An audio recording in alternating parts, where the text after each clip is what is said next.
প্রথমেই এই মাসের গ্রহ অবস্থানগুলো এক নজরে দেখে নেওয়া যাক।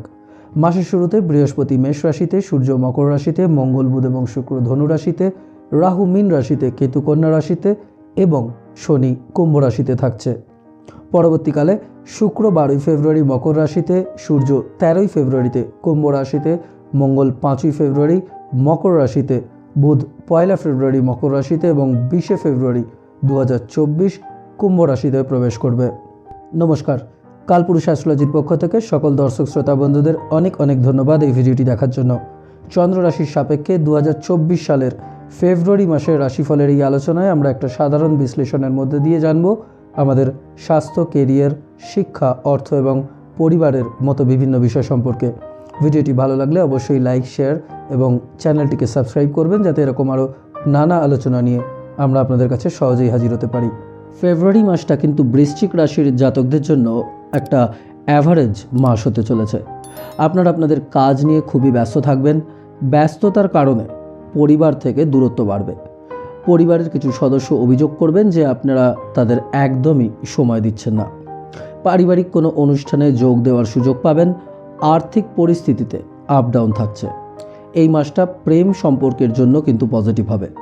বিবাহিত জীবন সুখে ভরপুর হলেও ছোটোখাটো বিতর্ক ও মতের অমিল হওয়ার সম্ভাবনা আছে। ব্যবসায় অগ্রগতির জন্য আপনাদের আরও অনেক প্রচেষ্টা করতে হবে। এই মাসে স্টুডেন্টদের জন্য কিন্তু কিছু চ্যালেঞ্জ থাকছে। যারা বিদেশ যাওয়ার চেষ্টা করছেন তাদের আরও কিছু সময় অপেক্ষা করতে হবে। কর্মজীবন ও আর্থিক দিক দিয়ে, বিশেষ করে কর্মজীবনের দিক থেকে বৃশ্চিক রাশির জাতকদের জন্য এই মাসটা মোটামুটি ভালোই যাচ্ছে। দশম ঘরের অধিপতি সূর্য বুধের সাথে তৃতীয় ঘরে উপস্থিত থাকাতে আপনারা আপনাদের সহকর্মীদের পূর্ণ সমর্থন পাবেন এবং তারা আপনাদের প্রতিটি কাজে সাহায্য করবে, যার কারণে আপনারা আপনাদের কাজেও সাফল্য পাবেন। কিন্তু 13ই ফেব্রুয়ারি সূর্য আপনার চতুর্থ ঘরে প্রবেশ করবে, যেখানে শনি কিন্তু ইতিমধ্যেই উপস্থিত রয়েছে, যার ফলে আপনাদের পরিশ্রম বাড়বে। আপনারা কোনো বিষয়ে কর্মক্ষেত্রে অপমানিত বোধ করবেন। যাই হোক, কারোর সঙ্গে বেশি কথা বলবেন না এবং আপনাদের কাজের প্রতি সম্পূর্ণ মনোযোগ দেওয়ার চেষ্টা করবেন। ব্যবসার জন্য কিন্তু এই মাসটা ভালো যাবে। শুরুতে কিছু চ্যালেঞ্জ থাকলেও মাস যেমন যেমন এগোবে সেগুলো একে একে চলে যাবে। আপনারা আপনাদের ব্যবসায় নতুন কিছু মানুষের সমর্থন পাবেন এবং ছোট ছোট ট্যুরের মাধ্যমে ব্যবসার অগ্রগতির পথ খুলবে। মাসের শুরুটা আর্থিক দিক থেকে পজিটিভ হবে। আপনাদের অর্থনৈতিক সুবিধা এনে দেবে। আপনাদের ব্যাংক ব্যালেন্স বাড়বে এবং খরচও নিয়ন্ত্রণে থাকবে। বৃহস্পতির কারণে শুভ কাজে কিছু অর্থ খরচ হলেও খরচ কিন্তু খুব একটা বেশি হবে না এবং পরবর্তীকালে তা আপনার সুখের কারণ হয়ে উঠবে। যাই হোক, আপনারা এই মাসে কম খরচের চাপ অনুভব করবেন, যার কারণে আপনাদের আর্থিক অবস্থার উন্নতির সম্ভাবনা থাকবে।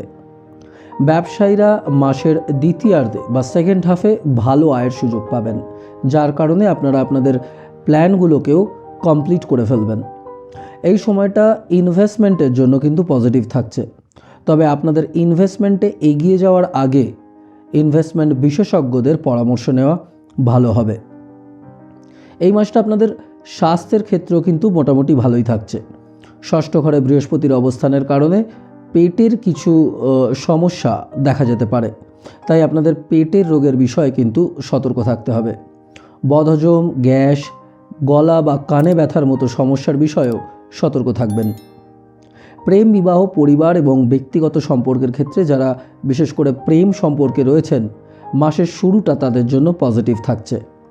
রাহুর উপস্থিতি প্রেমের ক্ষেত্রে একটা শুভ ফল এনে দেবে। আপনারা আপনাদের প্রিয়জনের সঙ্গে ভালো বন্ডিং রাখবেন এবং আপনাদের ভালোবাসার বিকাশ হবে। তবে একই সাথে সতর্কতা অবলম্বন করবেন এবং অতিরিক্ত বাড়াবাড়ি এড়িয়ে চলবেন। শুধুমাত্র ততটাই প্রতিশ্রুতি দেবেন যা আপনি পূরণ করতে পারবেন। বিবাহিতদের জন্য মাসের শুরুটা কিন্তু পজিটিভ থাকছে।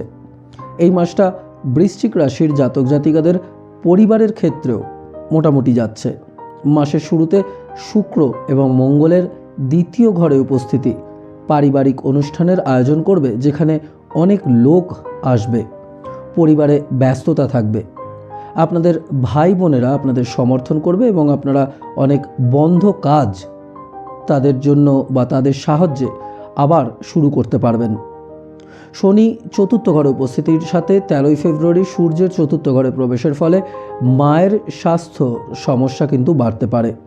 এই সময় পারিবারিক জীবনে কিছু চাপও বাড়তে পারে। সবার মধ্যে পারস্পরিক সহযোগিতা ও বোঝাপড়ার সামান্য কিছু অভাব দেখা যাবে। পারস্পরিক তর্ক বিতর্কেরও সম্ভাবনা রয়েছে। তাই যাই হোক, ধৈর্য রাখবেন এবং কঠোরভাবে কথা বলা থেকে বিরত থাকবেন। দেখবেন আপনাদের পারিবারিক জীবন কিন্তু শান্তিতে থাকবে। তাহলে আজ এই পর্যন্তই। ভিডিওটি ভালো লাগলে অবশ্যই লাইক, শেয়ার এবং চ্যানেলটিকে সাবস্ক্রাইব করবেন, যাতে এরকম আরও নানা আলোচনা নিয়ে আমরা আপনাদের কাছে সহজেই হাজির হতে পারি। আবার দেখা হবে নতুন কোনো ভিডিওতে, নতুন কোনো আলোচনায়। ভালো থাকবেন, সুস্থ থাকবেন। নমস্কার।